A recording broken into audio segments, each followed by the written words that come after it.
Ghost towns live in a whole lot of heads rent-free, which is funny because you could probably go right ahead and do the same in a ghost town. Pick an abandoned building, set up shop, live a fulfilling life. No dollars. Sure, there's no internet or chain restaurants, but in the long run that's probably the better way to go about things. However, if a once bustling town is abandoned, it's probably for a good reason. So be careful while selecting your hermit hut. Things could get spooky. Coming in number 5, Centralia, Pennsylvania. Sounds like a nice enough place, right? Who would abandon a prosperous coal mining community filled with interesting folks and a fun name? Well, anyone who likes to breathe things other than noxious gas. Oh, this one is less a mystery and more of a straight up fact, but the abandonment is super scary regardless of how you look at it. Way back in the day, Centralia was bustling. Rich veins of coal were discovered underneath the earth here, and folks were really excited to bring it up to the surface. What better way to make a profit? Unfortunately, this subterranean resource and favorite of Minecraft kids across the globe is also the reason for Centralia's downfall.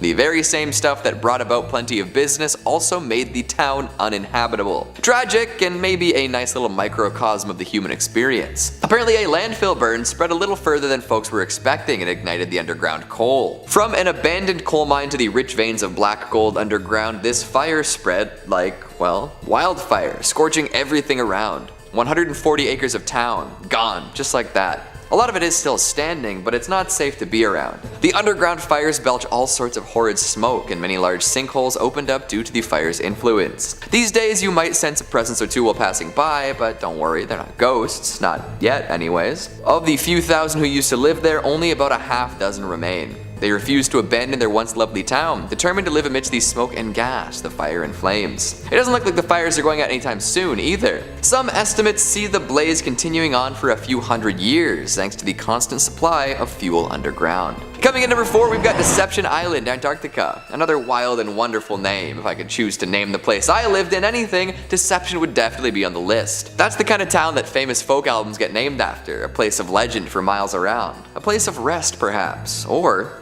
place of mystery. Deception is often thought of as a negative thing. Nobody likes being lied to, but if it's done well enough, deception can achieve plenty of things. But I'm getting off topic. We should be discussing the actual abandoned place, full of mystery, full of danger. Deception Island was a long-used whaling station back in the day. Norwegian folks would post up there for long stretches of time, enjoying the island's safe natural harbor. Eventually it became known for its research potential, attracting all sorts of folks from Britain and Chile. Now, I know what you're all thinking. A research base out in the middle of deep freeze nowhere. Well, there's gotta be some sort of lunatic alien there, morphing into different shapes and eating everyone for breakfast, lunch, and dinner. And my mind went to the same place. But even after all of this, the island was also used as a British base during World War II, so maybe less deadly aliens after all, because the soldiers would have run into something like that. Although this island is also home to the largest cemetery in Antarctica, so chew on that for however long you need to. These days, the area is protected as a heritage site, so all of the abandoned, decrepit shacks, huts, and buildings are still there to be seen. Who knows what secrets and spirits lurk within, perishing due to cold, war, or something more supernatural. Oh, and one last thing about this location. Even though it's as cold as ice and difficult for any living being to survive out here, there is something else that makes it even more dangerous. There are occasional volcanic eruptions on the island. Pardon me? So yeah, you'd best stay far, far away from this long abandoned haven. Even haven seems like a bit of a misnomer, don't you think? Coming in number 3, we've got Glenrio, New Mexico / Texas. Or should I say New Texico? Maybe that's a little cheesy for your liking, but I'll say it anyway. This border town was once a hotspot for tourists, motorists, evangelists, and top 5 lists. Still is, considering that last one. However, like so many spots built along old school highways, this town relied heavily on those just passing through. So when a much bigger, faster, safer highway opened up far away from Glenrio's limits, the whole place saw some terrible downswing. Gas stations, eateries, general stores, and mechanics all found that there wasn't much to do if the highway traffic wasn't coming through. A tough break for sure. What remains could pass for a location out of a new Fallout game. Empty buildings adorned with imagery consistent with the campy American dream. Burnt out husks of old cars, never to rev their engines again. Empty, sun-bleached motels with rotted out mattresses and busted windows. If anyone wanted to live their post-apocalyptic dream life, here would be the place. In fact, it wouldn't surprise me if a few ghouls were roaming the wastes, eking out a modest life amidst the emptiness. When something so obviously meant to be jam-packed with people is devoid of all life, it can be extremely unnerving, and Glenrio exemplifies this in spades. If I were to visit, I would expect dead silence. However, were some old-fashioned scratchy radio tunes to start playing, I would understand. That's just the ghosts of those who believed in the town trying to boogie after hours. In at number 3 we have Kennecott, Alaska. A once flourishing town with businesses, shops, a train and a lively community is now left as a ghost town. The town of Kennecott in Alaska was flooded with people after copper was discovered in 1900. After the discovery, a group of wealthy investors formed the Kennecott Copper Corporation to mine the mountains above the Kennecott and Root glaciers. In the 27 years the mine was in full operation, the company and town grew significantly in fortune and people, and at its peak Kennecott employed 600 people. But by 1938 the copper was mostly gone, the mine was shut down and the town was left abandoned. The town was abruptly abandoned by its citizens, leaving most of their possessions behind. Since the middle of the 1950s the place had been completely deserted, with the railroad discontinued service that same year. Reports of ghosts along the abandoned tracks of the Kennecott train have been claimed for decades, while other visitors report having seen old tombstones along the route of the tracks, though the gravestones then vanish by the time the visitors make their return trip. Others have reported hearing disembodied voices and phantom children laughing. Reportedly, a 1990s construction project were halted after workers were scared away by the creepy sounds and unexplainable events. In at number 2 we have Xunantunich, Belize. I hope that's how you say it. Deep in the jungle of Belize lies an ancient ruins of an abandoned town that has been left to crumble. The town has been left abandoned for over 1,000 years, though before the abandonment of this large and populated town, Xunantunich was a thriving metropolis. The first construction at the site dates back to sometime in 200 AD, with the growth of the town continuing until its final days of functioning as a city. The town grew to consist of many temples and palaces, including its largest and most recognizable, known as El Castillo. Xunantunich has lied abandoned since around 1000 AD. It is thought that due to consistent devastating events such as an earthquake and other natural disasters, caused a sudden evacuation of the large Mayan city around 700 AD. The disaster caused extensive damage to the main pyramid of Xunantunich. Although the city was reoccupied sometime after, it only remained active for another 300 years before it was left completely unoccupied. After abandonment, the site remained empty, eventually being encapsulated by the surrounding jungle and nature, until it was rediscovered by explorers in the early 1890s. The name Xunantunich comes from the ghost stories that have haunted the ghost town for years. The ghost story of Xunantunich is rumoured to start in 1893, after the first sighting of the ghost happened. The first ghost sighting goes as one morning a man who was part of a research team working on the site saw what he described as a Mayan maiden ascending the staircase of the Xunantunich's main pyramid. This vision caught him by surprise, so he continued to watch as the woman walked further up the stairs. Suddenly she stopped and turned to look at the man, where he was able to get a glimpse of her glowing red eyes that pierced his soul. She then turned to continue her climb to the top of the pyramid, where she would disappear amongst its stone columns. The shocked man quickly assembled a team to search for this woman, yet no trace of her was ever found. Since this sighting, countless more visitors have reported to also spot the ghostly maiden who haunts Xunantunich. She is always described to be ascending El Castillo's stairs. To this day, the sightings and reports from visitors continue. The ghost frequency is what gives Xunantunich its name, which translates to the Stone Lady in the Mayan language. Some believe that this Mayan maiden have formerly lived within the city many years ago. Others believe that she was a human sacrifice, trapped to relive her last moments of ascending to the top of the pyramid where her ritual would have been conducted. Then there are a few who believe her to be some sort of ancient godly spirit linked to the site and the Mayan culture. And finally, in at number 1 we have Calico, California. The ghost town of Calico can be found in California, midway between Batsto and Jerome. The beginning of the town started in 1875 and was built under the impression that there were prospects for silver in the Calico Mountains. But in the spring of 1883, many of the local miners left Calico when borax was discovered 3 miles east at Borate, though Calico again boomed in 1884 as additional silver discoveries were made.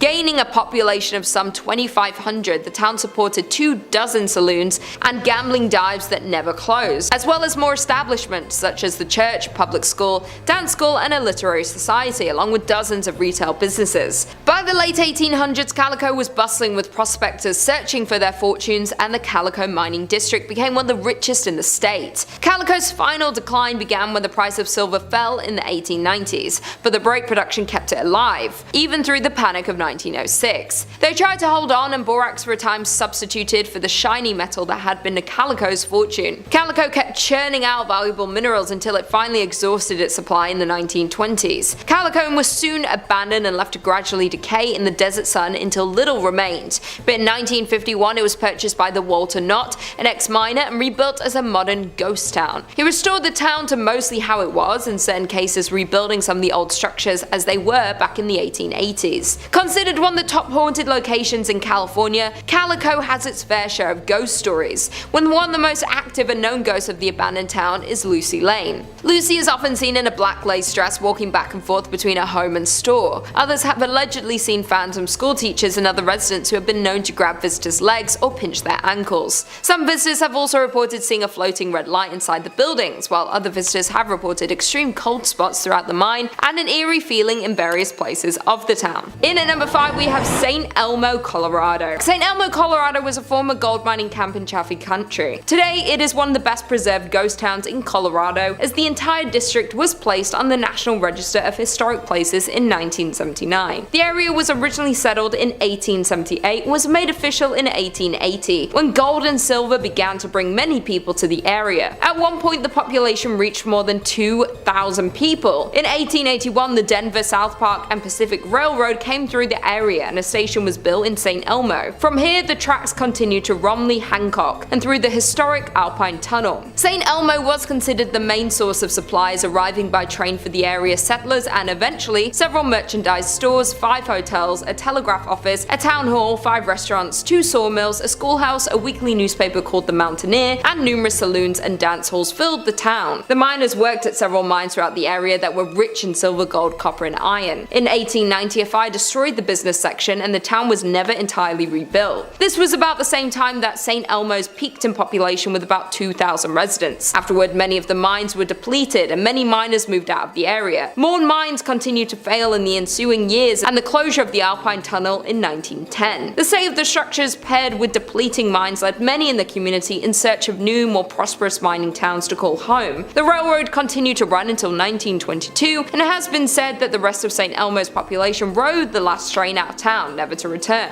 In 1969 the United States recognized St. Elmo as a historic district, and soon after it became a unique tourist attraction that's open to the public, showcasing what life was like in the Old West. There is no shortage of urban legends and reports of hauntings in St. Elmo, but the most common occurrence of paranormal activity centers around the town's most notable family. To this day, one of the members of the Stark family still can be spotted in the ghost town. Anton's only daughter Annabelle resided there until she died in 1960. As legend has it, Annabelle continued her promise to protect the city even after she took her last breath. In at number 4 we have Rhyolite, Nevada. Founded in 1904 and abandoned by 1916, Rhyolite was one of several short-lived boom towns from the late gold rush era. People were drawn to the desert on the edge of Death Valley by the promise of gold found amongst quartz in local mines. And by 1906 the town had all the promising indicators of permanence and the largest population in the area. The town's citizens had an active social life, including baseball games, dances, basket socials, whist parties, tennis, a symphony, Sunday school picnics, basketball games, Saturday night variety shows at the Opera House, and pool tournaments. In 1906, Countess Majowski opened the Alaska Glacier Ice Cream Parlor to the delight of the local citizenry. That same year, an enterprising miner, Tom T. Kelly, built a bottle house out of 50,000 beer and liquor bottles. But in 1907, the US financial markets were rocked by panic that saw closures of banks, businesses, and mines. Rhyolite began to falter. The mine closed in 1911. Some claim that Rhyolite, about 120 miles northwest of Las Vegas, was once home to thousands of people, though not much remains of its glory days, which lasted less than 20 years. Set up in 1905, the town was a mining hotspot, but after the richest ore was exhausted, workers left for a new pasture and the population had dropped to close to zero by 1920. Industrialist Charles M. Schwab invested heavily in Rhyolite's infrastructure, which boasted a school, electric lights, water mains, newspapers, a hospital, and even an opera house, some of which can be seen today. There are only around 10 significant structures, yet the site is very evocative. The crumbling remains set against a backdrop of stark desert hills. In at number 3 we have Jazirat Al Hamra, which is best known as the ghost town of the United Arab Emirates, is said to be the country's most haunted place, remaining a number of spooky events experienced by the locals and curious visitors. Jazirat Al Hamra is an abandoned village located to the south of the city city of Ras Al Khaimah, one of the 7 emirates that form the UAE. The coastal territory is the region's best example of a pre-oil village, displaying 3 distinct types of early and mid-20th century Gulf architecture. The town of Ras Al Khaimah is the crumbling remains of a once thriving fishing village. The name translates to Red Island for the red and bronze colour of the sand on which the town was built. The former tidal island was predominantly home to the Zab tribe, who by 1831 developed the area into a renowned pearling trade centre, was home to over 4,000 inhabitants and dozens of fishing and trading ships, and with its good fortune came expansion that continued well into the start of the 20th century. But by 1968, Jazirat Al Hamra became nothing more than an abandoned town, due to a clash between the tribe and Sheikh Saka bin Mohammed of Ras Al Khaimah due to some unclear reasons. Thus most of them migrated to Abu Dhabi. The village consisted of 334 buildings including 18 shops and 11 mosques, and is nearly unchanged since its people left in 1968. Jazirat Al Hamra, now filled-in patch of land in the south of Ras Al Khaimah, remained abandoned and untouched. However, rumour has it that this extraordinary quiet and silent village is extremely haunted by the jinns. People even gossip that they can hear the strange noise and disembodied voices near the beach of this ghost village. Many visitors also assert that they felt uneasy, like danger was lurking, waiting for them when they pressed on further into the haunted village. Some of them even claim to have reported seeing unexplainable handprints on the ruined pillars and walls, and experienced many more paranormal things within this haunted ghost town. Coming in number 2, we've got Oficina Chacabuco in Chile. A lot of ghost towns are left abandoned, with the occasional explorer stumbling through to see what life was all about. When whatever the town relied upon for prosperity, whether it be natural resources, tourism, or celestial protection, runs dry, people drift away. Over time, that means the town is no longer what it used to be, a shell, a husk. It's sad, but it's also just the natural byproduct of industrialization. If a place can no longer be useful, it's cut. However, some people can find other uses for these sinister feeling places. Oficina Chacabuco is just such a place. Making its money through nitrate mining at one point, this spot lost a lot of business when petroleum-based fertilizers became the next big thing. Without any other resources to rely upon, those who made their living here had to hightail it out.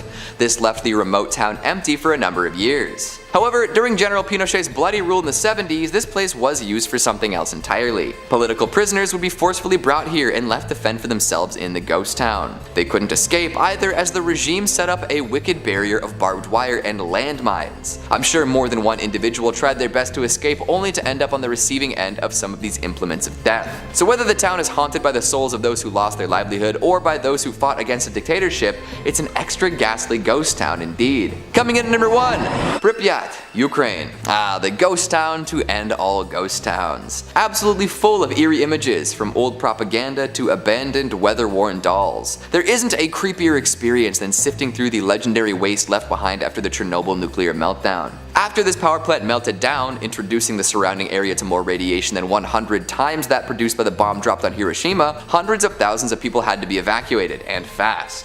For more than 20 years, nobody was allowed back in. Legally anyways, because plenty of folks did go back in spite of warnings against returning. Who knows what the long-term impact of nuclear fallout will be on this area. Generations of wildlife, flora and fauna will be impacted, and the area will be uninhabitable for some time. However, these days the radiation levels are low enough that people can visit the town and take in the ominous vibes. See the abandoned schoolhouses, stroll through homes that were left largely as is since the day of the disaster, witness the destruction caused by the meltdown. The reason behind Pripyat's abandonment aren't that mysterious, but the circumstances surrounding the disaster, the follow-up, and how things are meant to operate now are. Anyone got that adventurous itch? Gonna plan a trip, head out to these ghostly towns? Could be fun, don't you think? I, for one, will only be visiting radiation-free ghost towns in the foreseeable future. However, that number may go down over the years. The future. I really should work on being less fatalistic, eh? Comes with the job. Coming in at number 5, we have Ross Island. Located on an island in India closer to Southeast Asia than India, the island is known for beautiful beaches, unique marine life, coral reefs, and largely undisturbed forests. But beyond the island's beautiful views and stunning wildlife lies a dark past. Ross Island is one of the 572 islands that make up the Andaman and Nicobar Islands. Now, the island is a ghost town where the remnants of a 19th century British settlement lie in ruins. In 1857, reacting to an unanticipated Indian revolt, the British Empire chose remote islands as the site of a penal colony, and Ross Island was one of them. The British first arrived in 1858 with 200 Indian convicts. The deadly task of clearing the thick jungle fell upon the inmates, while the officers stayed on the ships. Moreover, the development and town built at Ross Island began in 1858, and the prisoners were forced to build its buildings.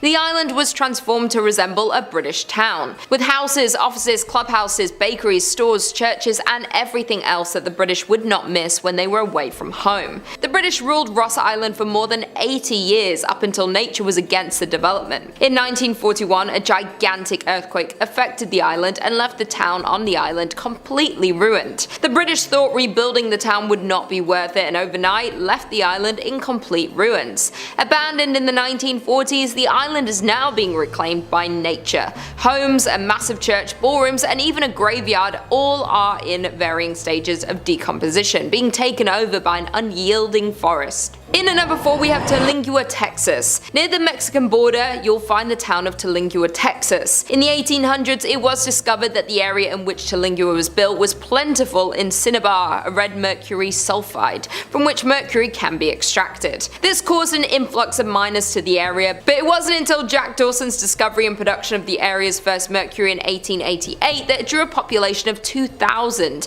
and by 1900 there were 4 mining companies in the area. When the Chiso's mining company opened in the mid-1800s, workers and their families quickly relocated to the Terlingua, Texas. The Chiso's Mining Company was founded and began operations in 1903 near Terlingua, Texas. The company specialized in the extraction of quicksilver and mercury. In 1799, Charles Harvard discovered that compounding the element produced fulminate mercury crystals, establishing its marketability. These crystals are useful in the production of gunpowder cartridges and shells. Mercury production had peaked during the First World War, but began to fall, thus Chiso's Mining Company had filed for bankruptcy and the miners began to trickle out. When the mine went bankrupt in 1942, Perry sold it and moved away. The population was around 3,000 at its peak, though it said that everyone up and left the municipality in the 1940s once the mercury was picked through. Thus, the once busy city became the ghost town we know today. It is now home to 110 people. By the end of the war, it was an abandoned ghost town. And finally, number 1 on this list is Oradour-sur-Glane.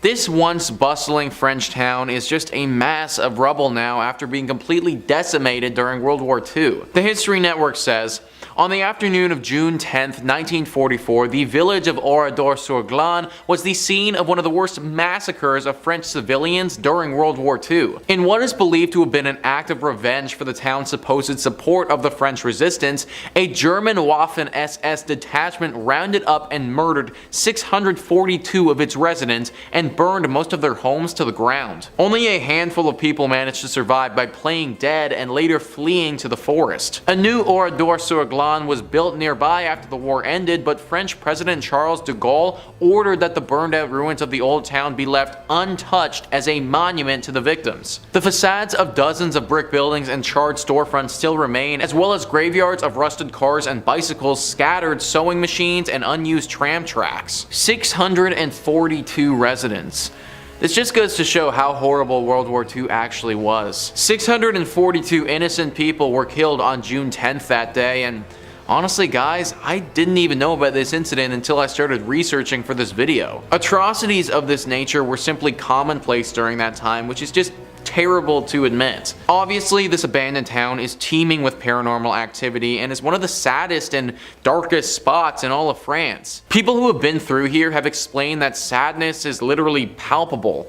The air grows thick and heavy, as if there are other presences around you that you can't see or touch. Several apparitions have been reported here, as well as a deep fog that comes over the town very suddenly and without warning. Based on what happened here so many years ago, it's no wonder that this place is abandoned. In at number 5 we have Batsto Village in New Jersey. Located in New Jersey, Batsto Village is a historic community centered around the Batsto Iron Works. The site was ideal for ironwork because there was water for mills, abundant abundant wood for charcoal, and naturally occurring bog iron. The well-preserved and lovingly restored village dates back to 1766. As the operation of ironwork grew, so did the village. There were mills, cottages, and over 3 dozen structures and buildings still remain, many from the early 1800s. But by mid-1800s, iron production declined due to the discovery of coal ore. As the need for iron declined, then glassmaking was pursued by the town, but at that point the population already started to dwindle. When Joseph Wharton purchased the property, he primarily focused on forestry and agricultural endeavors. After Joseph Wharton passed in 1909, the property was managed by a trust. The state of New Jersey began buying the land in the 1950s. The last resident to leave the town left in 1936, but not before strange disappearances occurred. According to local legend and a bunch of conspiracy theorists, Ong's Hat offers a portal to a different dimension. In the 1970s, a few professors from Princeton fled there after being mocked by their quantum physics theories. This is when they claimed to have discovered interdimensional travel. According to other local legends, the devil is the 13th born son of the Leeds, the first inhabitants of New Jersey. Mother Leeds gave birth to a healthy baby, who within minutes transformed into this beast. This old ghost town is said to be a hotspot for the Jersey Devil activity, and in the last 50 years there have been numerous reports and encounters with the beast in this area. Some of these encounters include strange tracks along with hearing screams just outside of the village. One sighting of the Jersey Devil comes from a group that saw the creatures crossing the street in front of them. When visiting the village, some say you can feel his presence as if he's walking right behind you. In at number 4 we have Bodie, California. Located up in the Bodie Hills in Mono County, California, near Yosemite, in 1859 4 miners found a good place to look for gold in the hills near the California-Nevada border. Bodie died in a blizzard not long after, but a small mining town sprung up at their camp. The town was home to 10,000 people. Bodie was a mining camp in 1859 where people had seen gold in its hills. Eventually it turned into a well-populated town. Though like most mining towns, it saw its peaks, its losses, and then its decline. Fast forward to 1962 and the town would be fully abandoned. Although it already showed signs of decline with dwindling numbers at the start of the 20th century, a series of fires forced the last remaining residents to flee the town, leaving it almost exactly as it was in the early 1900s. With the dinner tables still set, shops are still stocked with supplies, and restaurants are still poised to serve long-forgotten meals. Today, the 110 silent buildings sit spaced out for traffic and people that aren't there. Buildings such as a barbershop, a church, a mill, a morgue, and a leaning hotel are held up by a beam and have been left untouched for 100 years. Though it has been left abandoned for years, some of the buildings are in a crumbling state of decay, while others stand strong, full of their original items but long devoid of their owners. There were also 60 saloons and thus a fair amount of danger. People were robbed and crimes occurred quite often, though the curse of Bodie has nothing to do with the fires or the shootings. It started because people started taking artifacts from abandoned buildings. They take weather-worn shoes or pieces of glass from shattered windows. Somebody once ran off with a piano. Those items may seem like they have no value, but all objects carry equal significance in telling the story of Bodie. Thus the curse of Bodie emerged: if you take something from Bodie, bad luck will come around to get you. Because of the rumor spreading of a curse, people who stole items would send them back, often including heartfelt apology letters, explaining that they didn't expect their fish to pass or their romantic life to fail from stealing from Bodie. In at number 3 we have Terlingua in Texas. The town of Terlingua, Texas was once a bustling mining town full of life, wealth, and promise. Today it's a ghost town with abandoned mine shafts, a general store, an old jail, a church, and multiple ghost houses. Terlingua became of interest to local miners in the late 1800s when they discovered cinnabar, a red mercury sulfide. A man by the name of Jack Dawson discovered that mercury could be extracted from the cinnabar, and by 1900 there were 4 mining companies in the area with a population of over 2,000 people. The Chisos Mining Company owned the entire town of Terlingua. At one point they built a general store, a post office, a hotel, a school, a theatre, and even a telephone service. Though conditions in the mine were tough, with the 7-day work week being the standard, working long days in the desert heat led many miners to lose their lives in the mines. To make matters worse, the Chisos Mining Company even paid their workers in coupons, which could only be spent at the company-owned store. The decline started started once the mines dried up. Companies left and the people left with them. One of the scariest parts of the town is the church, which sits on the hill above the ghost town. One quote says, "As we approached the church, the door opened all by itself. Inside the church, visitors report an eerie feeling when entering the church. Moreover, several others report experiencing blackouts, blurred vision, and even hallucinations while exploring the abandoned town." Researchers theorize that this is due to low-frequency sound waves in the area that are able to alter people's perceptions of the things around them, and as well as disorient them. In second place, we have the island of Poveglia.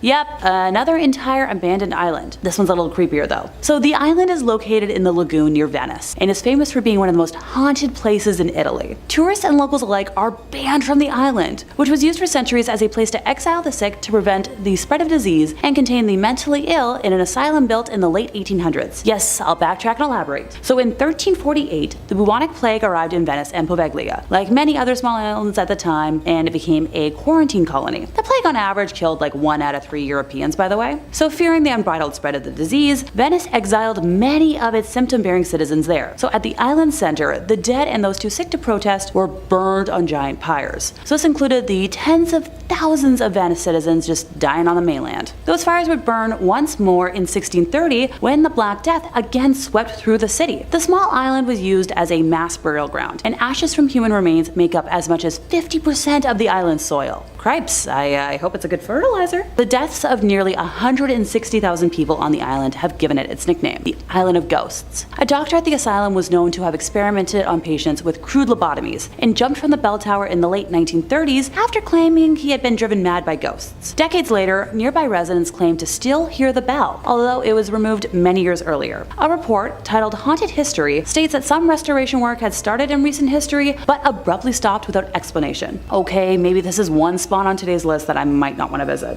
And in first place, we have St. Elmo in Colorado. St. Elmo is a ghost town and allegedly the best preserved ghost town in all of Colorado, while also boasting the most hauntings and paranormal activity of any ghost town in the state. The town was a major gold and silver trading center and the hub of life for many pioneers, outlaws, and miners for decades. So it was originally called Forest City, but St. Elmo was settled in 1878 and became an official township in 1880 with the arrival of the first post office. So the residents of the town were forced to change the name because there were already too many forest cities in the area. So gotta applaud the originality. St. Elmo went through a massive gold rush, reaching the height of its population of 2,000 residents in only 10 days. The majority of the town worked in one of the 4 local mines. The Mary Murphy mine was the most profitable mine and the longest operating, having produced over $60 million worth of gold while it was in operation. When the mines began to close down, the town began to dwindle. The Mary Murphy mine continued to operate until 1922, but was shut down when the railroad was abandoned. Postal service was discontinued in 1952 after the death of St. Elmo's postmaster. Now for the fun part,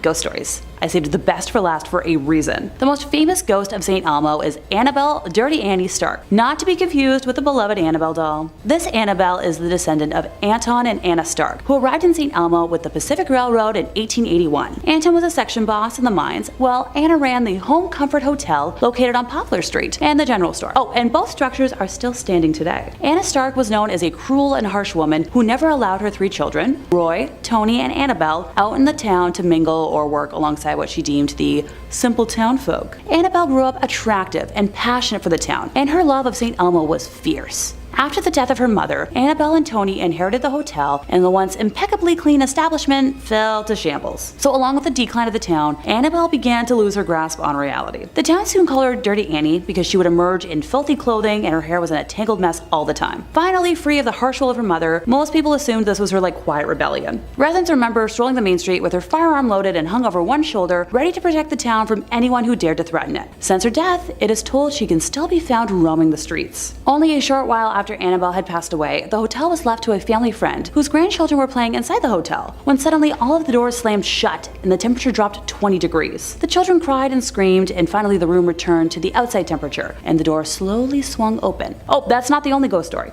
Don't worry. A woman skiing down Poplar Street at dusk was struck by a peculiar sight of a lovely-looking woman in a long white gown glaring out of the second-story window of the Home Comfort Hotel. Now, the skier was shocked. She knew the owner of the hotel was on vacation, and nobody was supposed to be inside. As she turned to see what the woman was eyeing, she noticed snowmobiles approaching. So, sidebar, snowmobiling is illegal in St. Elmo, so the skier went and advised the group, who promptly apologized and went back where they came from. When she turned back to look at the hotel, the woman in the window was still watching, and she lowered her head, nodded at the skier, turned and vanished before her eyes. So curious and in disbelief, the skier went back the next day to find every window and door were locked. When the owner of the hotel returned, the two women searched the property with nothing to be found. So was it Annabelle keeping watch? Be sure to let me know in the comments what you think. Coming in at number 5 we have Tianducheng, China. Tianducheng is a town in the suburbs of Hangzhou, China, whose construction began around 2007. Built as an enormous luxury housing development, Tianducheng emulates the famous French City of Lights in everything, from the period-correct architecture to the 300-foot tall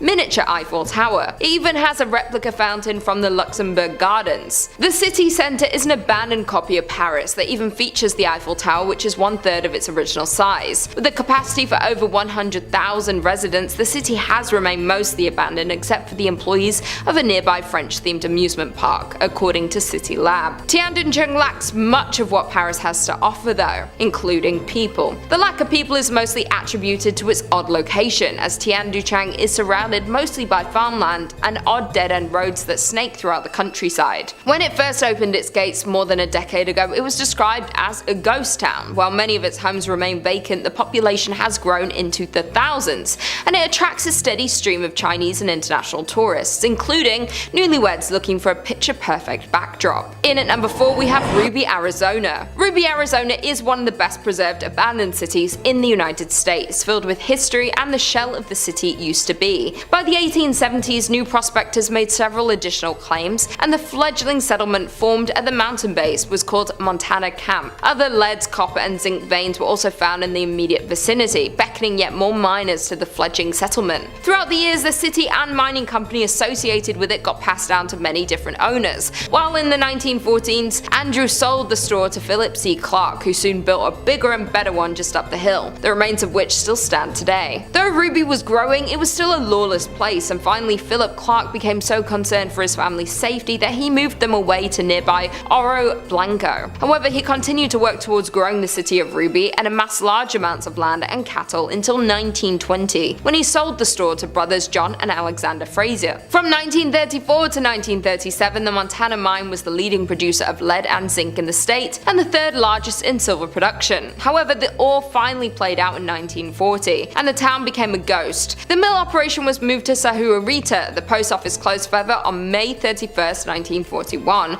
though no records exist on the dollar amount taken from the Montana mine. One estimate puts the total for the Oro Blanco district at more than $10 million for the period between 1909 and 1949. The Ruby mines remained intact until 1970, when they finally collapsed. For decades, the area remained private because no access was allowed to anyone other than the owners. Ruby has suffered from vandalism and theft often. Today, Ruby remains private, owned by a couple of different families working to preserve the town and make it into a recreational area. The good news is they now allow visitors. The old settlement continues to boast more than 24 buildings. Only Vulture City rivals it in the number of remaining structures in a ghost town mining camp. In at number 3 we have Wittenoom, Australia. Located 1400 miles northeast of Perth, Australia, lies Wittenoom, a former blue asbestos mining town that has since been named the largest contaminated site in the southern hemisphere. Despite signs warning people to keep away, thousands of tourists visit each year, much to the risk of their own health. Up until the 1930s, the area surrounding Wittenoom was largely unused, until Langley Hancock discovered blue asbestos crocodylite in an area, unknowing at the time, but this is the most dangerous type of asbestos. It was typically used in rope lacking and pipe insulation, as well as in cement sheets and for ceiling tiles. During the 1950s, Wittenoom was the area's largest settlement, with a peak population of an estimated 20,000 coming and going from the town. For over a decade, Wittenoom was the only supplier of blue asbestos in Australia, exporting 150,000 tons. In 1966, the Wittenoom Gorge mine was closed due to unprofitability and increasing concerns over the health of miners. The following year, Australia banned the mining of blue new asbestos. Of those who worked and resided in the town, over 2,000 have since died from illnesses caused by asbestos, including lung cancer, asbestosis, and mesothelioma. In 2007, the town was completely delisted, meaning it was completely shut down and then removed from the map. The town has literally been wiped from the map. Local tourist brochures just leave a vague blank area where Wittenoom actually is, and the national park don't feature the town despite covering everywhere else within a 1,000-kilometer radius. In at number 2 we have Pyramiden, Norway. Some say that the Soviet town of Pyramiden, Norway was abandoned overnight, and for a good reason. Located in Svalbard, an archipelago situated between Norway and the North Pole, Pyramiden can be reached by boat from about mid-May until the beginning of October, when waters bordering the town are free from sea ice. Established in the 17th century, the town was used as a base for whaling and walrus trapping. Though at the start of the 20th century the culture shifted to coal mining. At first, Pyramiden was a sleepy place with hardly any residents at all, but after World War II the Soviets allocated more money to the town. They constructed dozens of new buildings, including a hospital, a recreation centre called the Cultural Palace, and a large cafeteria. In the 1980s, the town's population reached its peak of more than 1,000 people, but not long due to the wake of the Soviet Union's dissolution, the town would be left completely abandoned. As when the Soviet Union fell apart, mining stopped in Pyramiden, and the miners had to leave. On March 31st, 1998, the last coal was extracted from the mine, and the approximately 300 workers who still lived there began shipping out. The residents never returned, and today the town still stands much as it was when the last men departed. And finally, in at number 1 we have Batsto Village, New Jersey. There are around 28 known ghost towns in New Jersey, but this one has to be the most terrifying. Founded in 1766, the Batsto Village was built primarily to accommodate once prosperous ironworks. At the time, the site possessed 3 valuable resources: water for mills, abundant wood for charcoal, and naturally occurring bog iron. During the Revolutionary War, Batsto supplied the Continental Army with iron, while its remoteness protected it from British attack. In 1784, Batsto was bought by William Richard, whose family owned and operated the ironworks for 92 years. Following the discovery of coal and ore in Pennsylvania, in the 1840s the iron industry began to dwindle in the Batsto village. Nervous they were going to run out of business, the Richards family exploited another abundant local resource, sand, to make glass. But in 1874 a house fire spread and destroyed the glass making facilities, remaining furnaces, and 17 houses that were in the town. Due to the destruction of the glass facilities, the town of Batsto and the Richards family fell into bankruptcy. The Richards and many of the villagers moved away after the accident, leaving the site silent. In 1876 the property, along with huge tracts of land around it, was purchased by industrialist and businessman Joseph Wharton, with the plan of reinventing the declining town into an agricultural, foresting, and cranberry farm. But after his death in 1909, the land was held by a trust until purchased by the state in 1954 to form the Wharton State Forest. The state's plan for the town was to restore its 50-room mansion, as well as to rebuild the dam that was located on the lake, though the efforts to reinvent Batsto weren't enough to save it from its inevitable end. As when the state of New Jersey bought the village with a plan of improving it, the residents didn't see a future in the town, so they all left it, with roots that can be traced back to 1766 and the last remaining resident leaving in 1989. There are more than 40 structures still standing in the historic town, including a charcoal kiln, carriage houses, stables, ice and milk houses, a blacksmith, general store, gristmill, and a wheelwright shop, though they are all left untouched since the last residents left in 1989. In at number 4 we have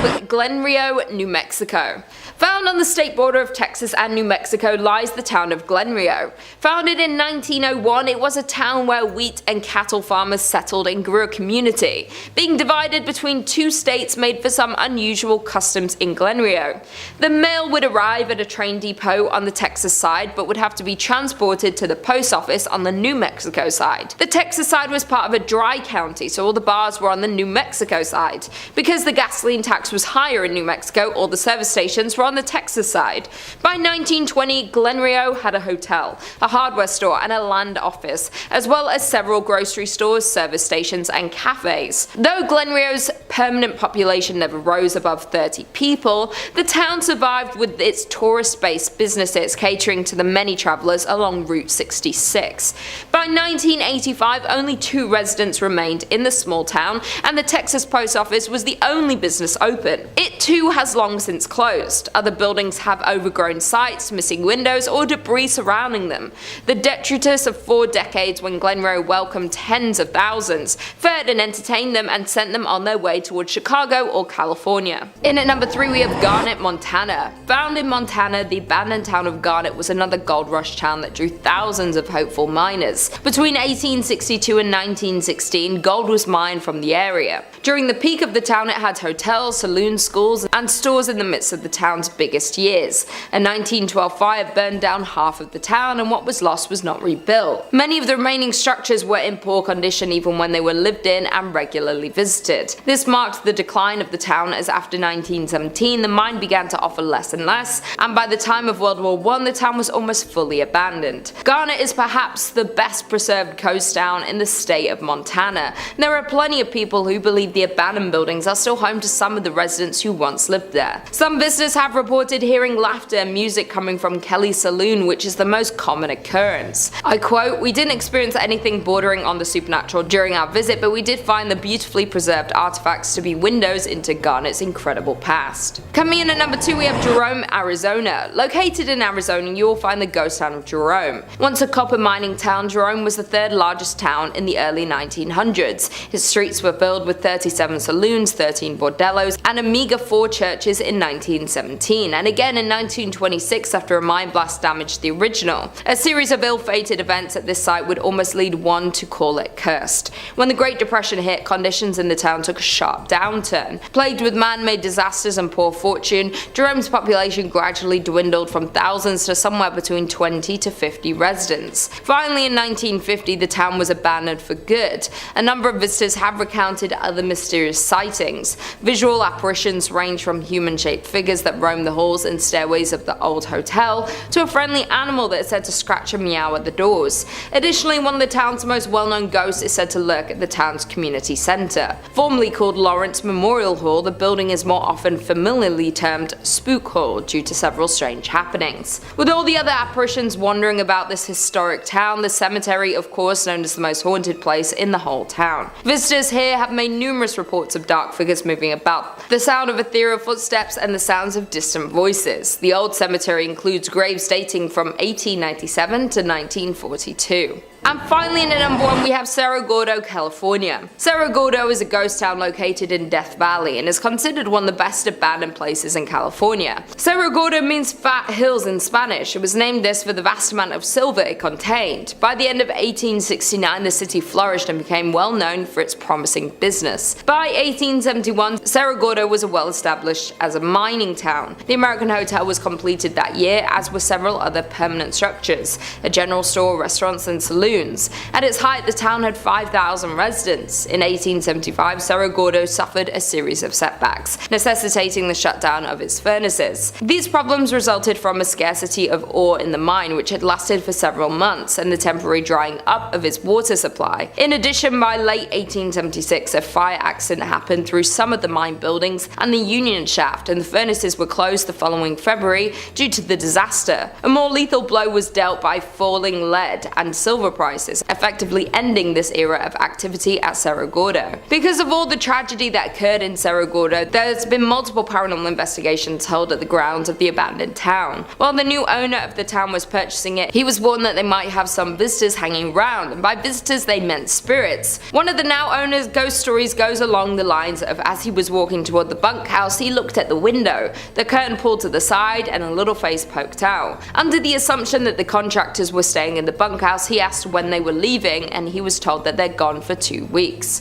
So a little uneasy, he locked up the door and went for a hike. By the time he got back, the kitchen light was on, even with the lock still on the door. In 3rd place, time to visit the Bodie State Historic Park. So formerly a genuine gold mining town, located east of the Sierra Nevada mountain range in Mono County, California, and now a national landmark, it is known as one of the best preserved ghost towns in the world. It is named after W.S. Bodie, first name unknown, but rumored to be either William or Waterman, who discovered gold in 1859 in an area now known as Brody Bluff. He tragically passed in a snowstorm that same winter and was never present for what came to be. According to pioneer Judge McClinton, the district's name was changed from the proper spelling of B-O-D-E-Y to B-O-D-Y, and then a few other phonetic variations to eventually B-O-D-I-E, after a painter in the nearby boomtown of Aurora lettered a sign as such. An accidental typo that stuck through history, which is a good reminder to proofread your work. I don't do it enough. While the output from the mine is largely insignificant in terms of mining history, the violence and early endings to lives tell a different story. And a particularly harsh winter between 1878 and 79 claimed hundreds of lives, with many others perishing from falling timbers and explosions underground. So Bodie as a town grew to have a reputation for violence and lawlessness. And unlike other mining camps at the time, killings were daily events. Robberies, stage holdups, and fights happened at such a frequency that no complete record could be kept. Reverend F.M. Warrington would describe the area in 1881 as a sea of sin, lashed by the tempests of lust and passion. The first of 4 mysterious fires tore through the business district in 1892, the next destroying the town mill in 1912, and another destroying the same mill again in 1898. The last of the unknown fires demolished most of what was left of the now ghost town in 1932, taking many lives way too soon in the process. So when the last producing mine shut down after 1945, very few people were left living in what was left of the town, and all eventually met untimely ends. One man shot his wife unprompted, and 3 other men from the town took it upon themselves to take his life for that act. So according to historians, the ghost of that man would visit the 3 men after his passing, shaking his fist and appearing as if he was cursing them out. Those men soon died of mysterious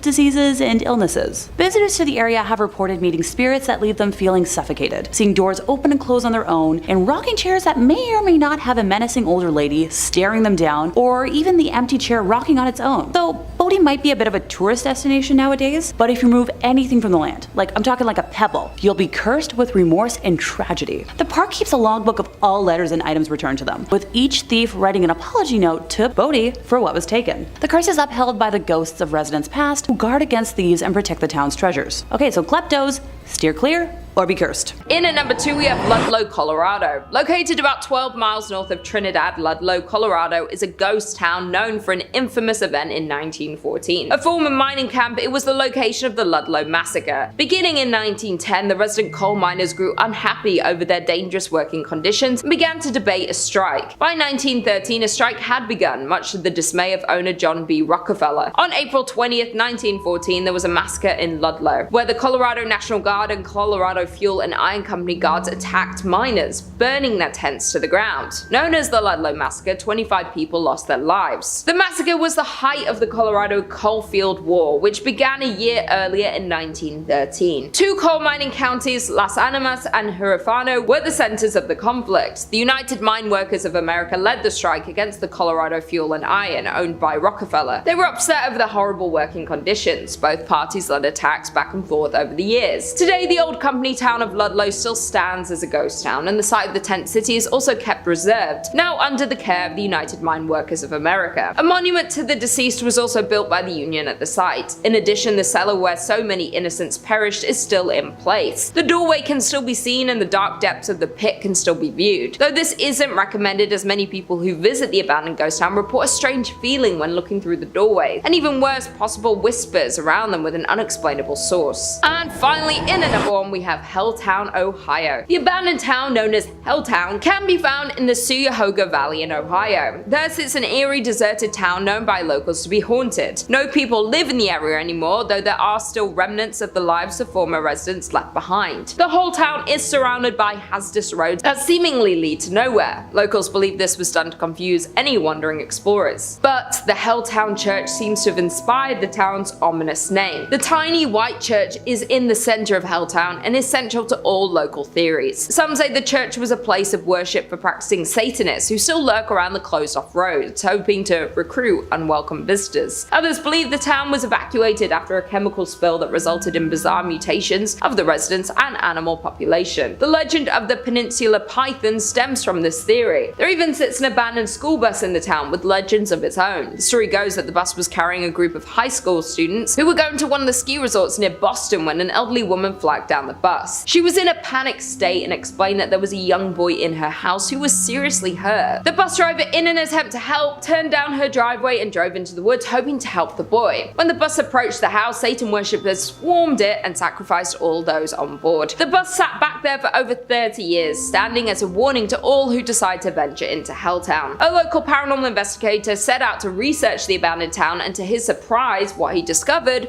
was truly frightening. He describes Helltown as not just truly only abandoned but is home to many spirits and hauntings. His personal experience with a ghost encounter was returning to his car to find strange people looking into his car windows. Both times the people vanished as soon as they saw him approaching the car before he had a chance to speak to them. Coming in at number 5 we have Grafton, Utah. Located just a few miles away from Zion National Park in Utah, the now abandoned town of Grafton can be found. The town was originally established in 1859 when 5 Mormon families nearby were led to establish a town they called Wheeler to plant cotton, which would have been a profitable commodity during the Civil War. After only 2 years, the town was struck by a massive flood starting on January 8th of 1862 that washed away the entire town. However, the pioneers did not give up that easily and moved about a mile upstream and founded a new town named Grafton. They grew cotton, alfalfa and wheat, but life was harsh and many residents lost their life due to the diseases and various accidents. The mortality rate was also extremely high, which accounts for about 77 total graves in the nearby cemetery. The town flourished for a while despite recurring floods, with a church and adobe schoolhouse being built in 1886, but when the Hurricane Canal was built in 1906, many families started to move to Rockville and Hurricane, and by 1920 only 3 families remained in the town, and in 1944 the town's last residents, Frank Russell and his wife Ellen, moved as well. And although the town is now well maintained by the non-profit volunteer organisation of the Grafton Heritage Partnership Project, its dark past can still be felt when exploring the area. People have reported hearing ghostly footsteps over the creaky floors in the empty buildings, as well as the breath of ghostly souls on the back of their necks. The entire town gives visitors a feeling as if being watched, and the shadowy figures can sometimes be spotted in the windows. Another visitor of the ghost town visited the basement of the Russell home and claimed that they found a chair sitting in the middle of the basement with a mark on it as if someone had recently sat on it. They had been exploring for over an hour at this point and had not encountered another person on the way to town or the entire time they were there, but for some reason the print looked brand new, with not a single speck of dust on it. After filming for a few moments in the basement and recording into the silence, they felt a rush of air, as if someone had just walked past them, which scared them, and they decided it was time to leave. There are even rumours of skinwalkers lurking in the area. Even the cemetery itself has many reports of people hearing crying, laughing and chilling screams,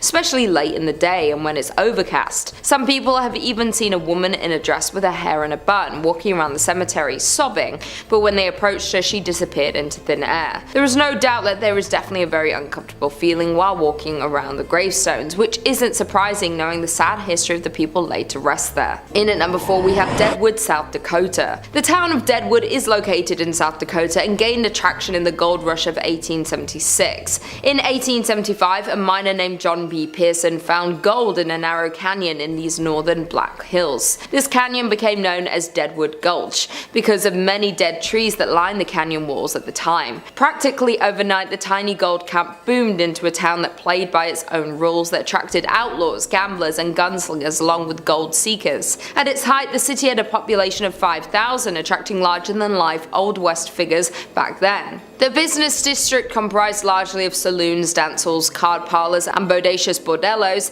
They were all hungry for gold and did whatever they had to in order to get some. The business did whatever they could to serve the gold diggers, and sometimes that led to a little bit of conflict. Because of this, the now ghost town still lives with stories of its dead residents haunting present-day hotels and saloons. In 1876 Deadwood survived a smallpox epidemic that nearly wiped out the whole town. There were so many infected that multiple tents were erected to quarantine the stricken. In addition, it suffered 3 major fires. One devastating fire occurred on September 26, 1879, destroying more than 300 buildings and consuming the belongings of many inhabitants. Many numerous economic hardships also followed, pushing it to the verge of becoming another Old West ghost town. One of the most paranormally active sites in the ghost town is the Adam House. Built in 1892 after owner W.E. Adams had a stroke on the premises, his wife was so disturbed by the sounds of his ghost still walking around, rocking the rocking chairs and so forth, that she moved and left the house untouched, exactly as it was when he died. Now visitors and employees report having seen a rocking chair rock on its own,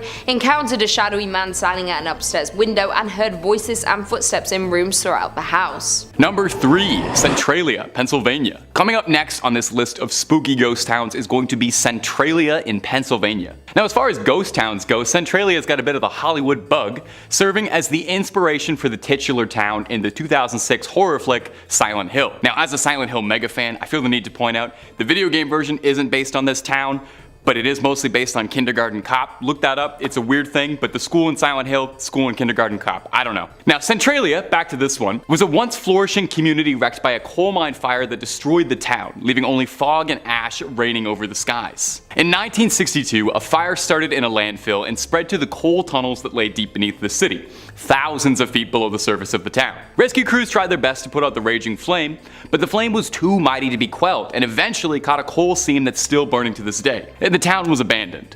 Windows boarded up, debris left in the roads, and never-ending clouds of smoke and fog circling the cracked roads, really getting that Silent Hill feeling. Now, on paper, Centralia does not exist. The government removed its zip code, offices and buildings have all been abandoned, there's no services whatsoever. If you dial 911 in Centralia, nothing's gonna happen. The town has no infrastructure, so to speak of. It's a sad story, another disaster upending a town and the life that the residents had. Now, although the town was evacuated, there are a few clingers who refuse to give up on the life they've known. Perhaps it's rebellion or sheer stubbornness, but there are still a handful of people living in Centralia. The last census said that there were 5 homes that still had people living in them. Talk about a small town, I bet everybody knows each other. While everyone else fled, these last few loyalists intend to live out the rest of their days in Centralia, refusing to let the town be taken from them. So no demonic entities in Centralia, really, just some very tired residents who won't give up the ghost.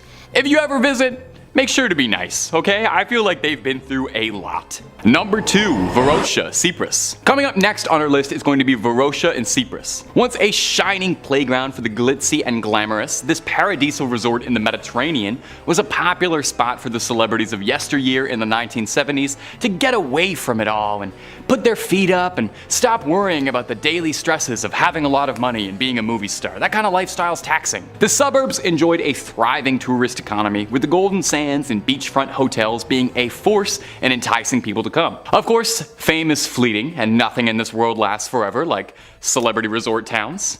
In 1974, Turkey would invade Cyprus and occupy the north in a response to a Greek nationalist-led coup. So the 15,000 people that lived in Varosha all up and fled the city in terror, leaving everything behind as it stood. Unfortunately, years of political strife and controversies in the area kept Varosha's residents from ever returning to their homes, leaving the city to rot in open air and decompose into a wasteland. One look at Varosha and it just seems like a tragic waste, trying to wrap your head around the money, livelihoods, industry, all just lost forever. It's a very eerie feeling looking at the photos of Varosha, seeing the earth try to take the city back. Buildings crumbling, trees sprouting through the bottom floors of cafes and restaurants. Well, why not just go in, fix the place up a little, you know, sweep up, clean it? Well, decades of neglect have done inconceivable damage to the infrastructure. The city has crumbled and wasted away so much that experts estimate that it would take upwards of $12 billion to make the decrepit city livable once again. So for the time being, it'll probably remain as a time capsule, frozen from better years where things were bright for this forgotten city. Number 1, Oradour-sur-Glane. Our final entry for this list today is going to be the somber story of the village of Oradour-sur-Glane, an abandoned town in France, infamous for being host to one of the worst massacres in French history during the Second World War. It's believed the attack was an act of revenge because of the village's support of the resistance. So as retaliation, German soldiers rounded up 642 residents and killed them, and burned the houses to the ground. Some were fired at, while others were locked in a church that was burned. The only people from the village who managed to survive the horror were those that played possum and fled out into surrounding forests after the invading soldiers had all left. After the war had ended, nearby, there was a new Oradour-sur-Glane built nearby. But the original village, what's left of it at least, was ordered to be left untouched by President Charles de Gaulle, who insisted the village must be left standing as a monument to honor the dead who had been wrongfully taken too early. So, not quite a ghost town in the sense that there's stories of hauntings or chills through the night, but haunting in a certain sense, definitely. Number 5 on this list is Hashima Island. Hashima Island is honestly something straight out of a movie. In fact, it was even used in a movie before. For those James Bond fans out there, this island was where the villain in Skyfall had his evil lair. The History Network writes, Hashima Island is a vacant labyrinth of crumbling concrete, sea walls, and deserted buildings, yet it was once among the most densely populated places on the planet. The small island off the coast of Nagasaki was first settled in 1887 as a coal mining colony. It was later purchased by Mitsubishi, which built some of the world's first multi-story reinforced concrete buildings to house its bursting population. Hashima remained a hive of activity for the next several decades, especially during World War II, when the Japanese forced thousands of Korean laborers and Chinese POWs to toil in its mines. By the 1950s, the 16-acre rock was packed to the gills with more than 5,200 residents. Most workers found the cramped conditions unlivable, and the city was promptly abandoned after the mine closed in 1974. 40 years of neglect have left Hashima a dilapidated ruin of collapsed staircases and condemned apartments. Many of its high-rises are still filled with old televisions and other relics from the mid-20th century,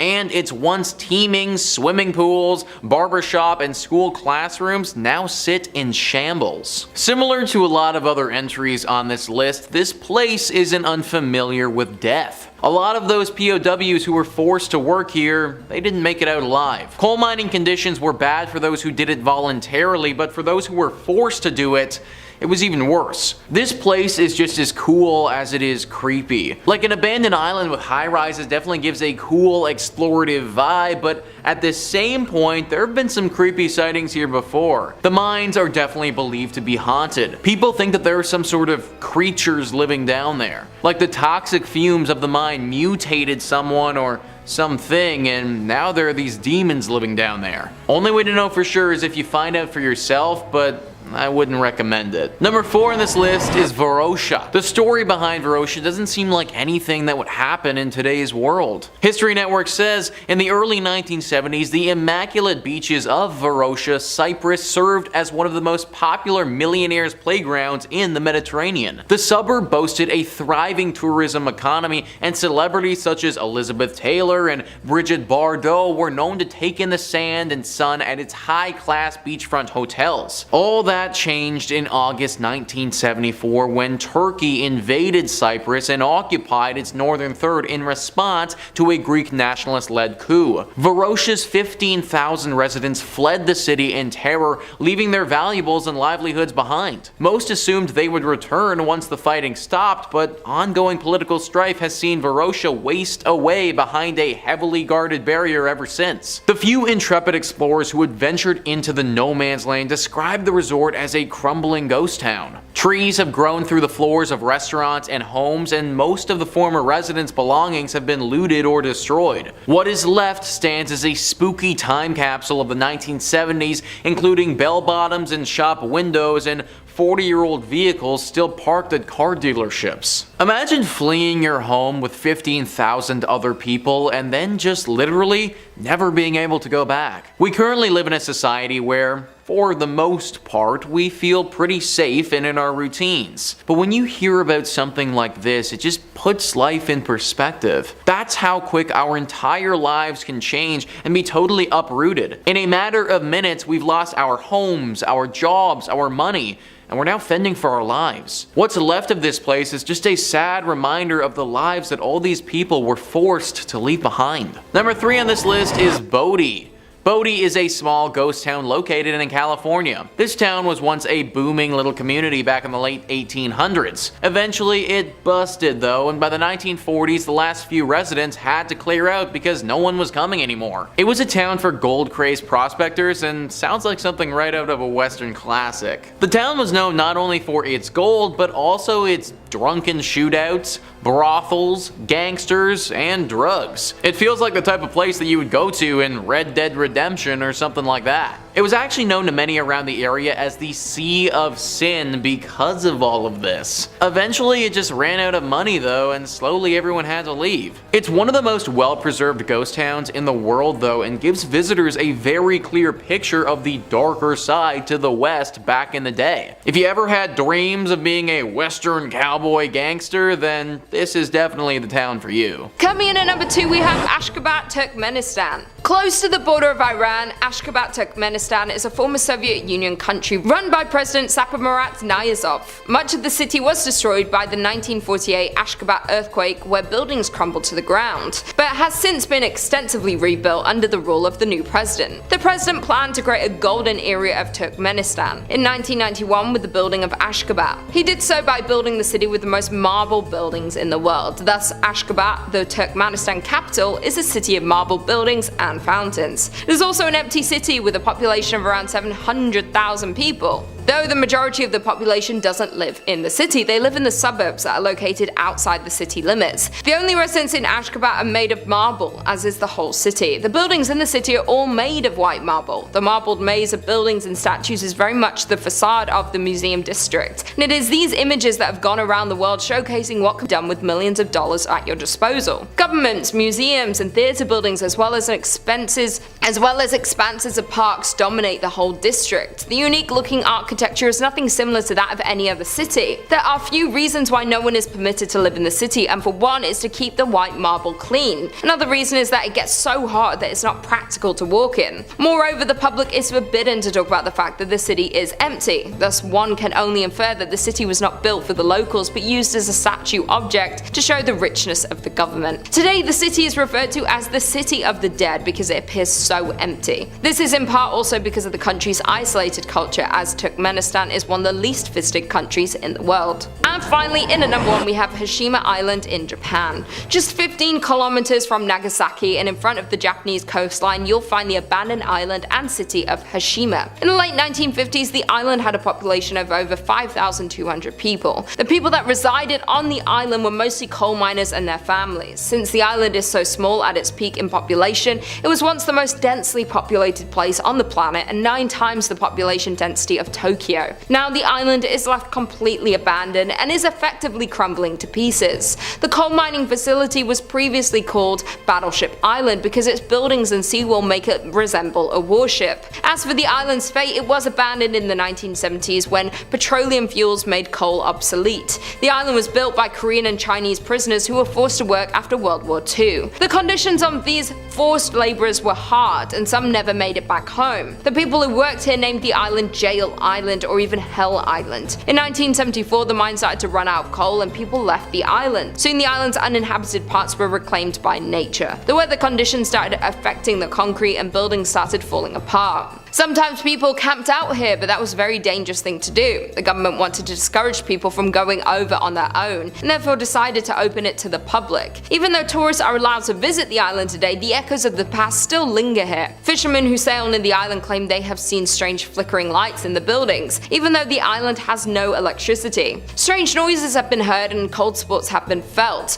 People say that they had the sensation of being watched, and there were some claims of people that had been touched by unseen hands. Number 5. Bannock, Montana. Coming up first on our list of abandoned towns that might be home to something sinister is Bannock, Montana. This town is a notable hotspot for paranormal enthusiasts, due in part to featuring on Zach Bagans' ghost adventures, and if he was involved, you know it's legitimate. It was founded in 1862, when John White discovered there was gold on Grasshopper Creek and the bells rang and all the prospectors rushed into them hills to strike gold and make it big. After that fortunate discovery, Bannock became your typical gold rush community in the Wild West. That means a lot of people with missing teeth and big straw hats came in to come swing pickaxes at rocks looking for gold. An onset of prospectors and money meant that two-bit hoodlums and varmints were soon to follow. The roads leading up to Bannock became a dangerous place, where holdups, robberies, and all kinds of high noon trouble became common. It became infamous as one of the most dangerous parts of Montana. The route leading into it had more robberies than any other stagecoach route in the country at the time. And the wildest thing about this already pretty Wild West tale is that the leader of the outlaws that had been raiding the stagecoaches on Bannock was Bannock's own sheriff. That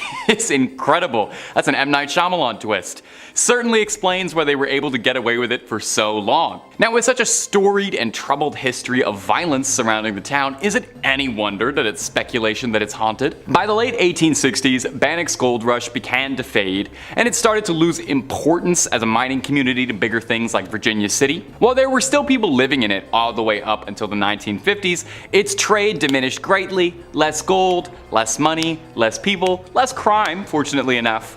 but less of a community. Eventually, the last few residents were displaced and the town would be converted into a state park. You can visit the decaying town now, kept preserved as if people should live there but don't. In a way, Bannock is much like these lives of all those prospectors and hopefuls, cut short tragically, existing now just as a spooky memory of a different time. And if you're looking for more spooky stories, well, Top 5 Scary has all of that and then some. We've got a little bit of everything that freaks you out. Aliens, cryptids, ghosts, goblins, conspiracies. If it's spooky, we've got a video or two on it. So hit subscribe, make sure you hit that bell, and don't miss a single scream out of us. But hey, do that at the end of this video, okay? I got way more ghost towns coming up for you. Well, 4. I got 4 more ghost towns coming up for you. In at number 3, we have Nevada City in Montana. Miners settled in Nevada City in 1963, along with establishing their homes and businesses in this new town. Located in southwestern Montana, the town is 1.5 miles from Virginia City. The town was thriving up until 1876, when the gold miners moved to other promising sites. In 1896, the Connery Placer Mining Company destroyed most of the city's buildings. The company dredged the gulch and later abandoned it, leaving heavy wooden barges. This abandoned town being haunted is old news, as the Nevada City Hotel is reported to be frequented by the apparition of a road agent who lost their life nearby, according to online sources.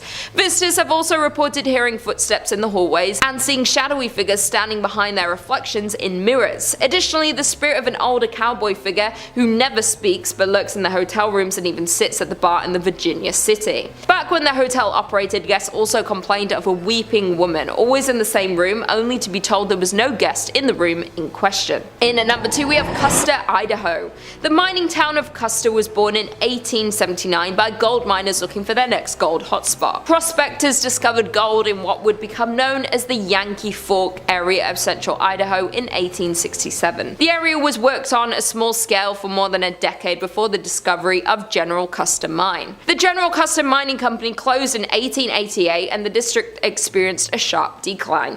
In 1899, the town of Custer has 5 saloons, 3 stores, a hotel and 3 boarding houses, but the town never established even one church. By 1910, most of the mines in the area were closed and the Yankee Forks boom years came to an end. The combined population of Custer and the nearby Bonanza was just 66 people. The Silver Messenger reports just 2 families remaining in Custer in 1911 and then being fully abandoned the year following. Today it has been purchased by the US Forestry Service and, in conjunction with the Friends of Custer Society, is slowly being made into a historic site. Some original buildings have already been renovated, some are in process, and many others are slated to be restored. Several buildings lost in a 1960s grass fire are due to be replaced with replicas. The Forgotten Town is a landmark for many people such as tourists and especially paranormal investigators. In the old schoolhouse is a museum containing items left behind and showcases the town's unique history. Although interesting, you can't help but get an eerie feeling thinking about the people who once owned these items, as walking into one of these structures is like walking back in time. To think this town was once active with human energy and miners working every single day. And finally, in at number 1, we have South Pass City, Wyoming.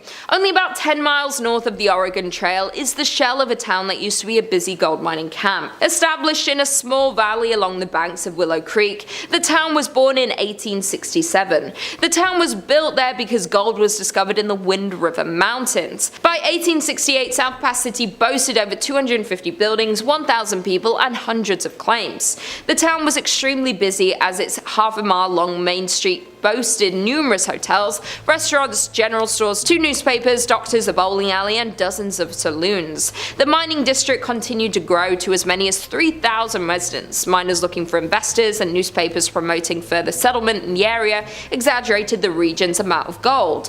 But for South Pass City, its great success wouldn't last, and just 2 years after its establishment would begin to show its first signs of declining. Hitting a fall in early 1869, the town resurged briefly after outsider capital was poured into the area, but would fall again as expenses and hardships to recover the gold proved too costly for most miners. By 1872, the town was only occupied by only a few hundred people. In the end, South Pass would become a permanent ghost town. By 1949, the last of the pioneer families had moved on from South Pass City, and the buildings had fallen into disrepair. The grounds of the old town are known to be haunted, and Highway 287 that follows the route of the Oregon Trail over South Pass, which is the reason reason South Pass City ever existed, has had its fair share of ghost sightings. According to a local ghost story, a woman was driving home from a long day in Denver. Her friend had fallen asleep in the passenger seat. After passing through Jeffrey City, the driver spotted a dark, hunched figure walking toward the road in the sagebush.